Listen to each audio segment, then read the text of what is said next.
Sige, tanggalin niyo yung kaba ko. Maynila! I'm honored to be here. Blessed po ako na nandito ako ngayon sa harapan ninyo. Gawa po ng Panginoon at ni Yorme.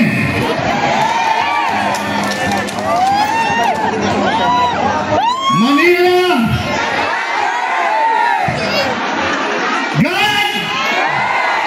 Manila will be! Hindi ko marinig. Manila will be!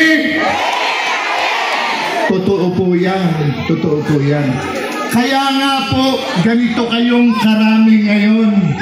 Kaya nga po, gabi-gabi, lahat ng distrito sa Maynila, naglalabasan ang mga tao dahil gusto nilang ibalik si Yorme!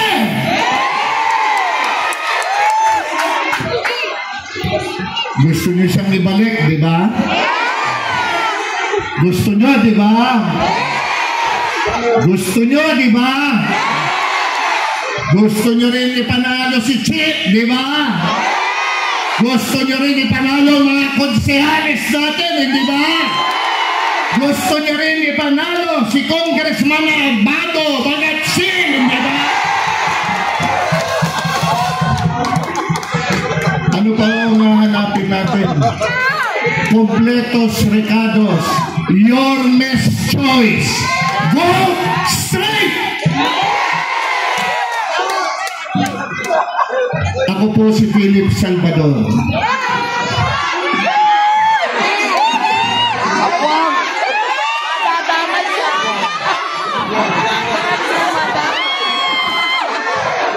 Kamusta na po kayong lahat?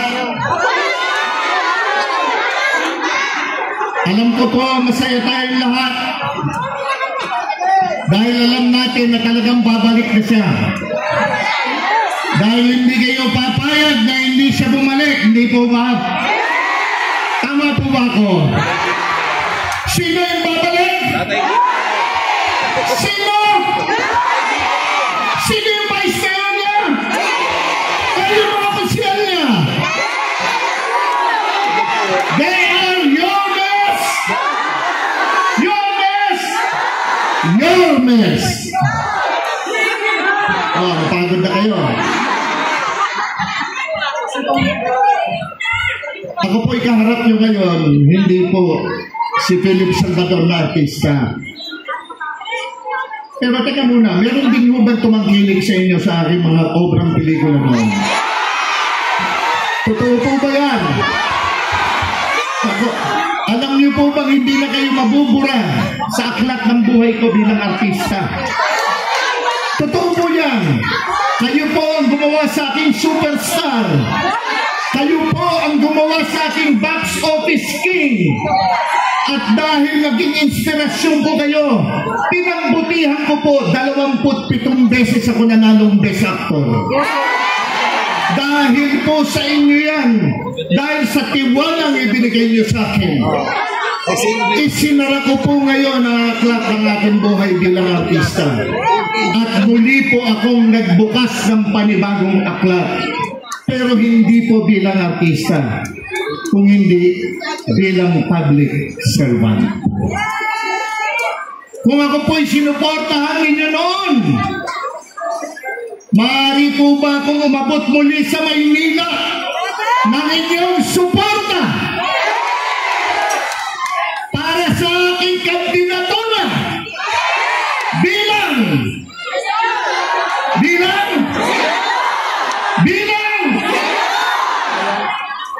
totoo po ba yan? Bibigyan niyo muli ang inyong suporta sa akin? Totoo po ba yan? Ang akin pong isa pang kaibigan na naririto ngayon, nandyan lamang po sa tent. Ako po'y umaabot din sa inyo.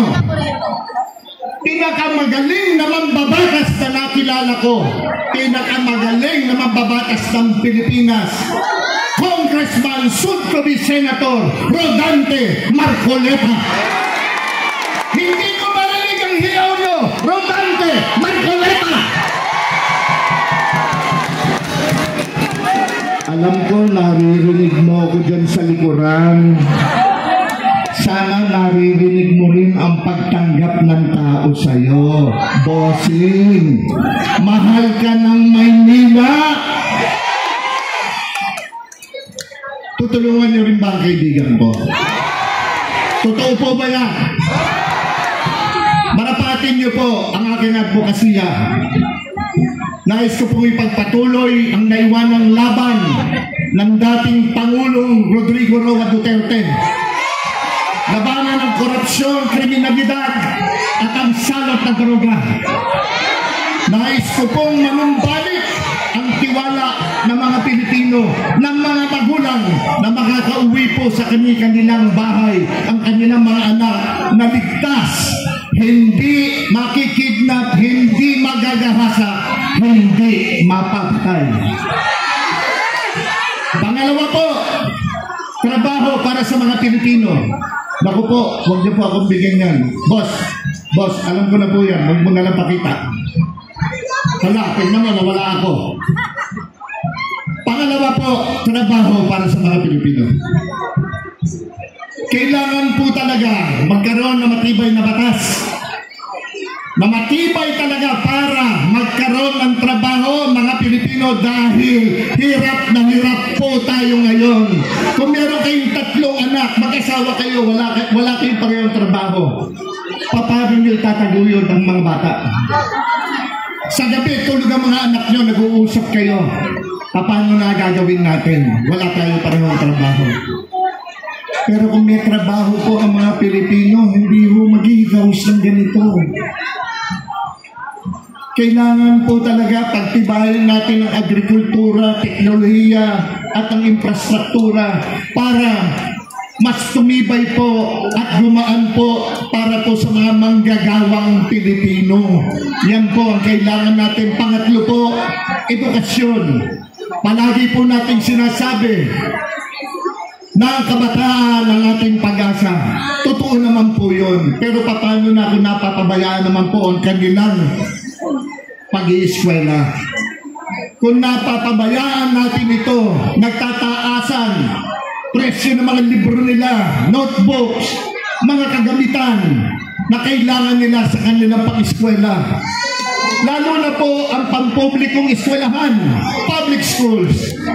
Marami po tayong guro, pero kulang na kulang naman po tayo sa school buildings, kulang na kulang po tayo sa mga silid-aralan. Lalo na po sa mga probinsya, sa silid-aralan 80 hanggang 90 estudyante nagsisiksikan sa loob. Yung iba po sa sobrang pagod napapaupo na lamang po sa sahig, at yung iba nakatayo maghapon.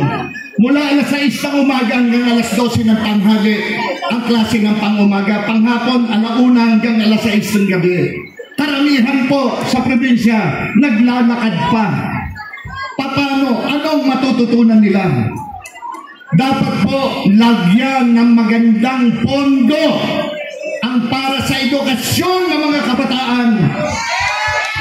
Para po madagdagan ang mga school buildings ng mga public schools, silid-aralan, pati na rin po ang mga premyadong paaralan. Ibaba natin ang presyo ng mga libro, ng mga notebooks, ng mga kagamitan na pangangailangan nila, lalo na po ang kanilang matrikula. Panghuli ko po,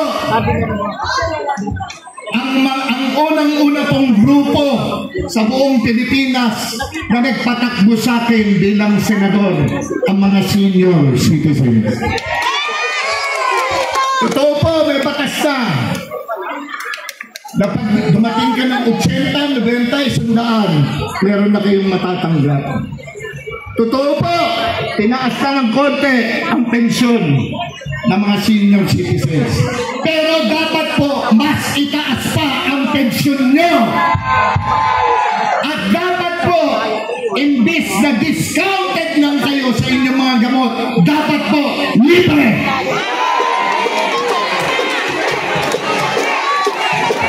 Dapat libre ang mga gamot Pero hindi na ako magpapalibre sa gamot. Kaya ko rin naman hong bumili kahit papano. Pero kayo, seniors ng Maynila, seniors ng buong Pilipinas, dapat libre ang inyong mga gamot. Ito po ang sa akin, Maynila, lagi natin unahin sa ating kalagitnaan ng ating Panginoon Diyos. Hindi po tayo magkakamali sa ating patutunguhan at magiging desisyon sa buhay. Ako po si Philip Salvador, hindi abogado, hindi doktor, hindi engineer. Ako ay isang artista lamang. Pero ako po yung artistang magiging epektibong maglingkod at magserbisyo sa sambayanang Pilipino. Magandang gabi po sa inyong lahat. Philip Salvador, kandidato bilang senador ng Republika ng Pilipinas, numero 58 sa balota. Magandang gabi po.